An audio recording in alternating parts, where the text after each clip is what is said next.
આજે મારે આપને ધર્મ, નિષ્ઠા, વફાદારી, યુદ્ધ કલા એવા અનેક ગુણોના ભંડાર સમા બે વીર ગુજરાતી ભાઈઓની મારે આપને વાત કરવી છે. તેમના નામ વસ્તુપાળ ને તેજપાળ. વાત એમ હતી, માલાસણ ગામના આભુશાહ શેઠે દીકરીના લગ્ન દેથલીના નગર શેઠ જગનશાહના પુત્ર સાથે કરેલું. જાન લૂંટાણી, તલવારો અને ભાલાઓની રમઝટ બોલી. વરરાજાને કાયમ માટે આંખો મીચવી પડી. એકવાર હરિભદ્ર સુરીએ જ્યારે પ્રવેશ કર્યો ત્યારે તેણે ભવિષ્ય ભાખ્યું કે આ બાળ વિધવાની કુખે બે રત્નો પાકશે. અને એ સમયે ઉપાશ્રયમાં એક અતિથિ અણહિલપુર પાટણથી પધારેલા અને આભુશાહે દીકરી કુમારદેવીનું લગ્ન તેમની સાથે કરી આપેલું. તેમનું નામ આસરાજ હતું. આસરાજ એ કચ્છ, ઈડર, ડાભોડા ને વિદેશી વેપારને લીધે ખૂબ જ ધનવાન બનેલા. ગુજરાતમાં દુકાળ પડ્યો ને આસરાજે પોતાનો ભંડાર ખોલી આપ્યો. રૈયતને હામ વળી. પ્રજાએ હાશકારો અનુભવ્યો. રાજાએ ખુશ થઈને સુહાલપુર નામનું ગામ લખી આપ્યું. અને આસરાજ શેઠ ધનવાન તો એવા કે માનો ને કચરામાં પણ સોનું આળોટતું હોય. વારાફરતી ધર્મલાભ મેળવે. વાવ, કુવાઓ, ધર્મશાળાઓ, અન્નક્ષેત્રો એ સૌ માટે ઉદાર હાથે ફાળો આપે અને પુણ્ય પણ ખૂબ કમાયા. 4 સંતાનોની માતા કુમારદેવીએ હવે છત્ર ગુમાવ્યું. સમયાંતરે 2 મોટા પુત્રોને પણ તેમણે ચીર વિદાય થતા જોયા. હવે 2 જ પુત્રો રહ્યા, વસ્તિક અને તેજીક. તેજ વસ્તુપાળ અને તેજપાળ નામે પ્રખ્યાત બનેલા. બંને પુત્રવધુઓ અને માતા થોડા લોકો સાથે યાત્રા કરવા માટે નીકળેલા. સાથે 3 લાખની મુદ્રા પણ હતી. માતાએ જોયું કે સોરઠનો માર્ગ છે ત્યાં લૂંટારાઓનો ભય છે અને માટે બંને પુત્ર વારાફરતી ધનની રક્ષા માટે જાગે છે. તેમણે બેસાડીને સૂચ્યું કે બેટા, ધર્મલાભ કરો. આ નાણું છે તેની યોગ્ય વ્યવસ્થા કરી દો. પરત ફરતી વખતે આપણે સાથે લઈ જઈશું. માતાનો આદેશ શિરોધાર્ય કરી બંને બાજુમાં જંગલ જેવું હતું ત્યાં વૃક્ષ નીચે ધન દાટવા માટે જાય છે. ખોદકામ કરે છે ત્યાં તો આ શું, બીજા 2 ચરુ મળ્યા. માતાને વાત કરી. માતાએ કહ્યું કે બેટા, આપણે ફક્ત પુરુષાર્થ કરવાનો, ધન તો નસીબથી મળે છે. અને સૌ સહેમત થઈ એ ધનનો ઉપયોગ મંદિરો બંધાવવામાં કર્યો. યાત્રા પૂર્ણ થઈ. પરત ફરતા હતા. ધવલક નામનું ગામ આવ્યું. સંઘ અહીં રોકાયો. બંને ભાઈઓ ફરવા માટે નીકળ્યા. તેમણે સાંભળ્યું તો ઘોડાના ડાબલાનો અવાજ હતો. કોઈ રથ હશે એમ માન્યું અને એક ભાઈ વૃક્ષની ડાળી પર બેઠો અને બીજાએ વૃક્ષની પાછળ જગ્યા લીધી. ઉપર બેઠેલા ભાઈએ કશુંક સમજાવ્યું, ઈશારો કર્યો. સહેમતી અપાઈ ગઈ. પેલો રથ છે એ નજીક આવ્યો અને જેવો સડસડાટ કરતો વૃક્ષ નીચેથી પસાર થાય છે ત્યાં તો ઉપરથી પેલો ભાઈ વૃક્ષ પરથી નીચે આવે છે અને અશ્વ પર પડે છે. બીજો ભાઈ અશ્વની લગામ પકડી લે છે. રથ કાબૂમાં આવી ગયો. તે રથ ત્યાંના રાજપુરોહિતના દીકરાનો હતો અને તેમણે બંને ભાઈઓનો ખૂબ ખૂબ આભાર માન્યો. તેમના કૌશલો જોયા. તે ખુશ થયા. સવારે ધવલકના રાજાનું તેડું આવ્યું. બંને ભાઈઓ નિડરતાથી ગયા. રાજાએ પરિચય મેળવ્યો. એકને સેનાપતિ અને બીજાને મંત્રી બનાવ્યા. આમ વસ્તુપાળ છે એ મંત્રી બન્યા ને તેજપાળ છે તે સેનાપતિ થયા. માતાએ આ વાત જાણી ત્યારે તેમની આંખો હર્ષથી છલકાઈ ગઈ. ધવલક નગરીમાં બંને ભાઈઓ રહેવા લાગ્યા. માતા પણ સાથે હતી.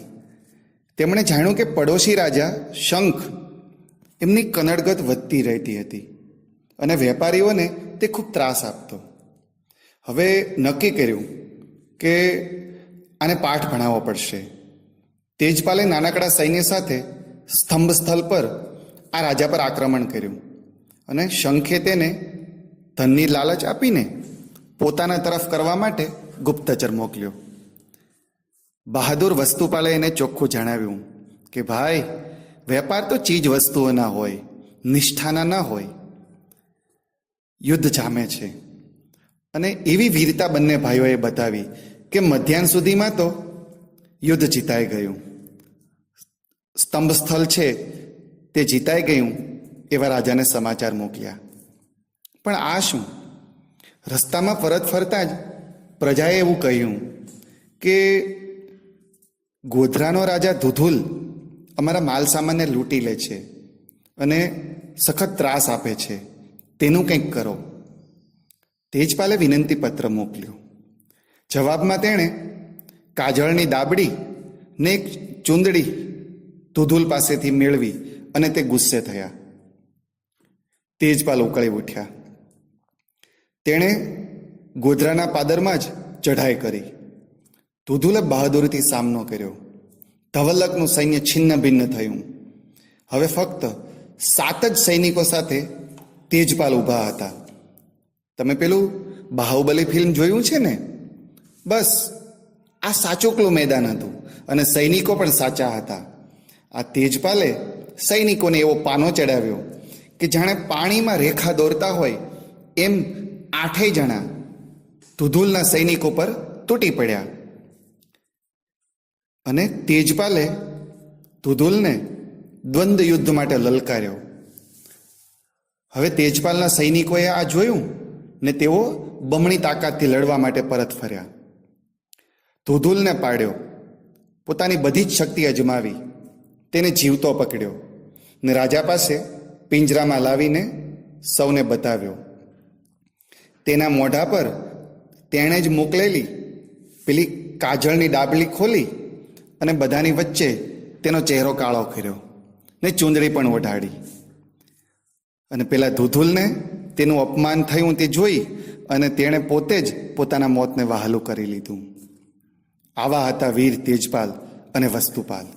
સૌએ જયઘોષ કર્યો. વાતાવરણ ગુંજી ઉઠ્યું. એકવાર બન્યું એવું કે માતાનો અંતિમ સમય નજીક હતો. તેમણે કહ્યું, જનતાનું હિત એ જ ધર્મ, માનવતા એ જ ધર્મ.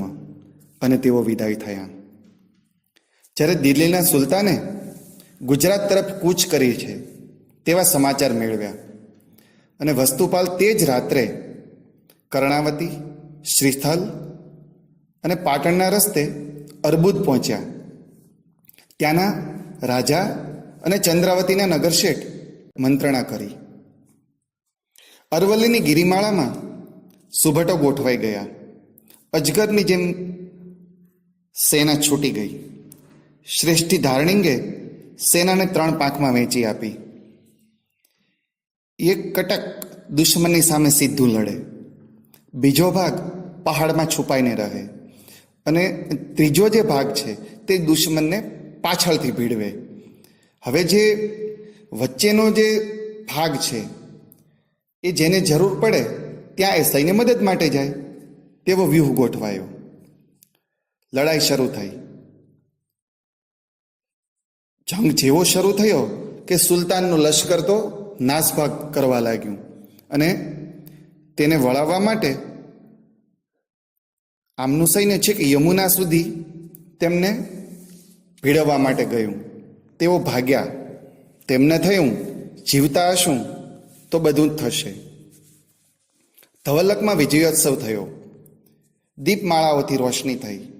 બંને ભાઈઓએ ચર્ચા કરી કે ફરી યુદ્ધની સંભાવના ટાળી ન શકાય. સુલતાન ફરીથી હુમલો કરી શકે અને જો શાંતિ અને સમૃદ્ધિ હોય તો જ રાજ્ય સારું ચાલે, નુકસાન ન થાય અને વ્યાપાર વધે તો સમૃદ્ધ બનીએ. અને પ્રેમથી જ જો આપણે દિલ જીતી લઈએ તો આ બધું જ કામ સરળ થઈ જાય.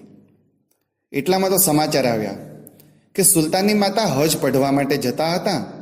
ત્યાં રસ્તામાં ચાંચિયાઓએ તેમને લૂંટ્યા છે. બંને ભાઈઓ સાબદા થયા. થોડું સૈન્ય લઈ અને સ્તંભ સ્થળના અખાતના દરિયામાં ચાંચિયાઓને પડકાર્યા. તે તેમને પકડ્યા ને સુલતાનની માતા સમક્ષ હાજર કર્યા. બધો જ લૂંટેલો માલ સામાન પરત મેળવ્યો ને હજ માટે તેમને બધી જ સુવિધાઓ આવતા અને જતા બંને માર્ગે પૂરી પાડી. જ્યારે સુલતાનને આ વાતની ખબર પડી ત્યારે તેમણે દિલ્હીમાં બંને ભાઈઓને સન્માન કરવા માટે બોલાવ્યા. વસ્તુપાલ છે એ જાય છે, તેનું સન્માન કર્યું અને તેમને ઘણી બધી વાતો કરી, ચર્ચા થઈ. પોતે કશુંક આપવા માગે છે તેવું જણાવ્યું. વસ્તુપાલે અતિ આગ્રહથી એ વાત ટાળી દીધી અને ફક્ત ગુજરાતની સાથે મૈત્રી માગી. સુલતાન ખુશ થયા, પોતાના માટે કશુંક માગવા જણાવ્યું. ત્યારે અતિ આગ્રહને વશ થઈ તેમણે કહ્યું, મને ભગવાનની મૂર્તિ બનાવવા માટે ફક્ત આ 5 સુંદર પથ્થરો આપો. અને તે લઈને તે ગુજરાતમાં પરત ફર્યા. આવું બહુમાન પામેલા કુનેહ, બહાદુરી, વફાદારી, વીરતા, આગમચેતી, યુદ્ધ કૌશલો, સદાચાર, ધર્મલાભ, નિષ્ઠા જેવા અનેક ગુણોના ભંડાર જેવા આ ગુજરાતીઓ ભારતે જોયા. અર્બુદ પર્વત પર જૈન મંદિરો, જૂનાગઢમાં વસ્તુપાલ તેજપાલના ડેરા, પાલીતાણાના જૈન મંદિરો આજે પણ આ ગુજરાતીઓની યશગાથાના સાક્ષી બનીને ઊભા રહ્યા છે. જય ગુજરાત.